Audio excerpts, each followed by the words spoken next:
L'agence Sovimo vous présente les clés de l'immobilier. Visez haut, visez beau, visez Sovimo.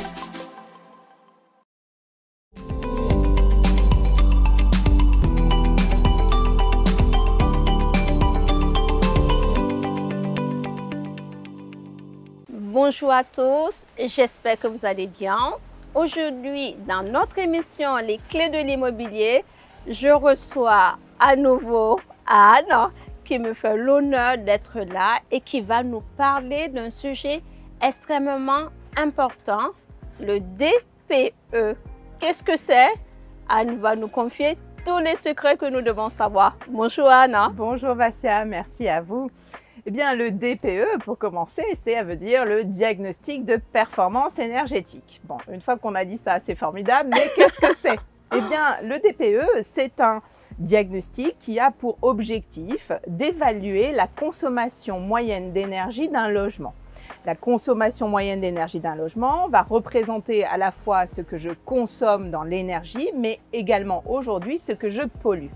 Dans les anciennes versions de DPE, nous avions deux étiquettes distinctes. Aujourd'hui, c'est une seule et même étiquette réunie et on appelle cela l'étiquette énergie-climat. Anne, pouvez-vous nous dire pourquoi est-ce qu'il existe un nouveau DPE? Bien sûr. Alors, il existe un nouveau DPE depuis le mois de juillet 2021. Le législateur a considéré que les anciennes versions du DPE n'étaient pas suffisamment fiables. Aujourd'hui, il existe une nouvelle méthode de calcul qui ne prend plus en considération la consommation réelle d'énergie des occupants.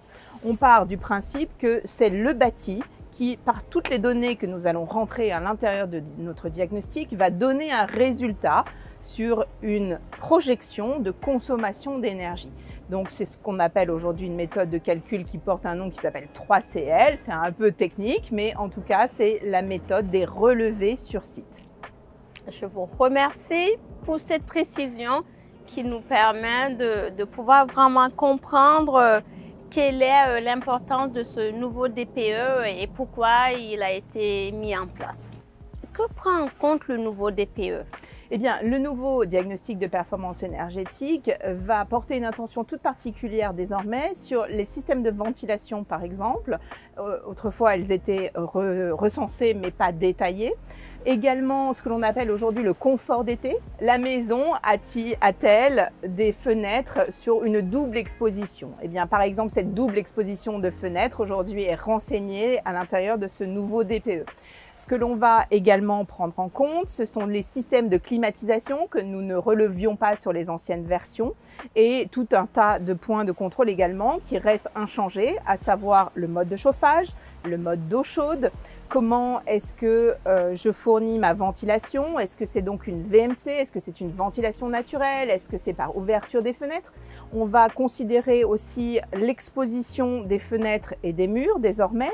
Autrefois, on ne localisait pas nécessairement les expositions des murs déperditifs. Et puis, évidemment, la prise en compte de l'isolation des murs, du sol et du plafond qui vont avoir une importance colossale sur le résultat de l'étiquette énergétique.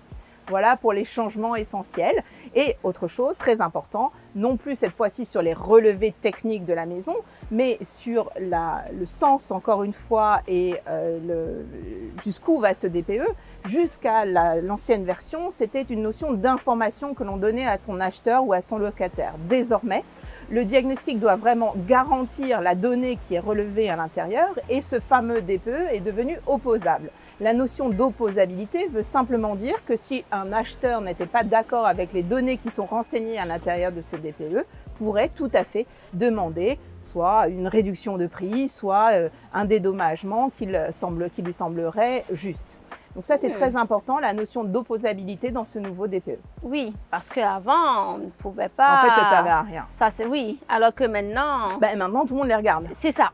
Anne, pouvez-vous apporter votre expertise sur cette question? On se rend compte que de nos jours, les gens accordent une importance cruciale sur le nouveau DPE. Qu'est-ce qui génère cette attention? Bien, je pense que ce qui a changé la donne, c'est que désormais, lorsqu'une maison ou un appartement est mal noté, on a vu apparaître la notion de passoire thermique.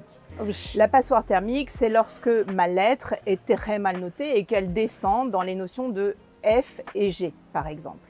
eh bien, il va y avoir des conséquences très importantes puisque aujourd'hui, il y a des pénalités qui sont prévues pour les propriétaires vendeurs et les propriétaires bailleurs.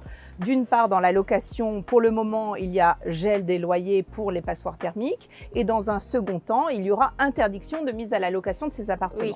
Donc, on comprend pourquoi les gens regardent ça de très très près. Et dans le cadre de la transaction, lorsque l'on est en face d'une passoire thermique, eh bien, le législateur a voulu un point supplémentaire de contrôle avant la vente, notamment avec l'apparition de ce qu'on appelle l'audit thermique.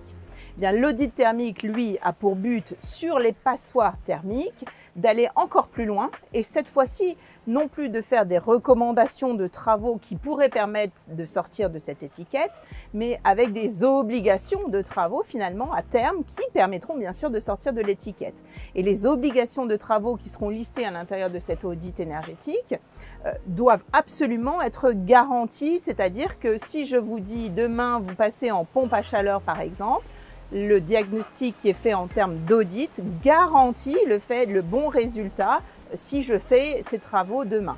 Donc la notion d'audit est primordiale et il faut bien rappeler aux propriétaires vendeurs que si aujourd'hui ils sont en possession d'un diagnostic énergétique, donc d'un DPE défavorable en passoire thermique, ils ne pourront pas signer la vente de leur maison sans audit énergétique, c'est indispensable. Alors précision importante, la passoire énergétique est soumise à l'audit énergétique uniquement sur les maisons individuelles ou sur ce qu'on appelle les monopropriétés. Mais on pense notamment majoritairement à la maison individuelle. Notez important que depuis l'arrivée du nouveau DPE, donc depuis le mois de juin d'il y a 2021, eh bien, on a, en tout cas dans notre cabinet, recensé à peu près 17% du patrimoine expertisé en passoire thermique. Anne, pouvez-vous nous dire à quel moment un propriétaire, bailleur ou vendeur doit faire appel à un diagnostiqueur pour la réalisation d'un DPE? Eh bien, le plus tôt possible, je dirais. Bien sûr, ce DPE, je le rappelle, est obligatoire pour toutes les publicités, pour toutes les signatures de compromis, pour toutes les signatures de bail et pour l'acte définitif. Donc évidemment, on comprend naturellement que ce DPE est à commander le plus tôt possible dans le cycle de vente. Je dirais donc que c'est dès la décision qui est prise de mettre en vente sa maison ou son appartement, ou même à la mise à la location, il faut immédiatement faire passer un diagnostiqueur. Parce qu'on a vu qu'il y avait des conséquences importantes, il ne faut absolument pas tarder sur le bilan énergétique de la maison, c'est primordial.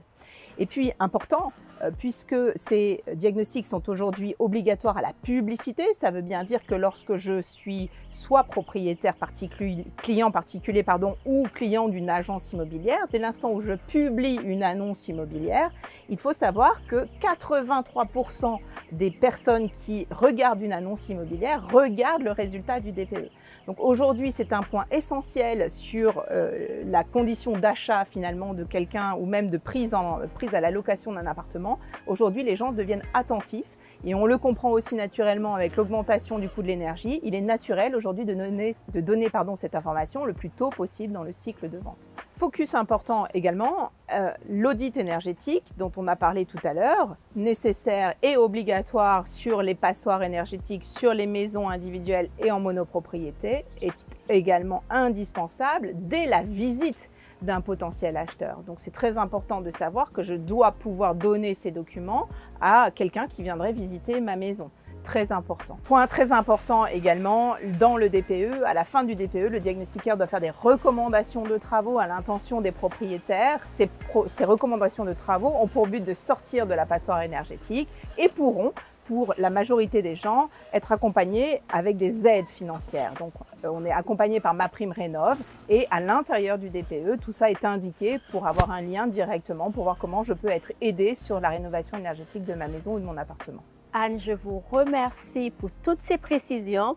Nous avons tout au long de l'émission vraiment vu les différents aspects du DPE, les conséquences que ça peut avoir, les attentions particulières au jour d'aujourd'hui que les acquéreurs ou même les locataires ont et les aides que l'État peut mettre à disposition des propriétaires.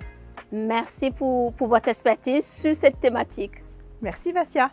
Nous avons été ravis de vous présenter l'émission. Nous vous souhaitons une excellente journée et à très bientôt dans un prochain épisode. Merci.